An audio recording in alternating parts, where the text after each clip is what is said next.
Time for your real estate deal or no deal. We are in Englewood, Florida. First we tour, then you judge. Let's go. I'm surprised this home hasn't sold yet, being a 4-bedroom, 2-bathroom, and it really just comes down to they started too high with the price. And you'll notice that a lot with homes sitting in the market, including new ones.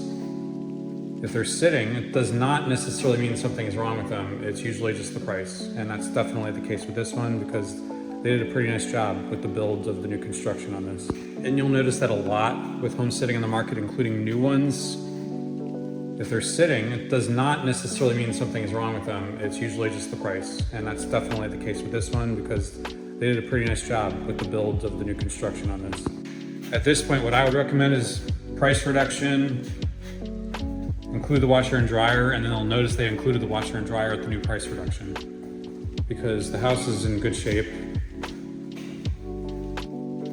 I like the layout of this being a 4-bedroom, 2-bathroom with a nice open floor plan on a quiet street with a nice yard in the back there. They just started too high, and that's often why you see homes sitting. It's not necessarily something wrong with them, they just started too high. So we'll work together to get the prices to come down on homes like this, maybe get a washer and dryer thrown in and help you with some of your fees.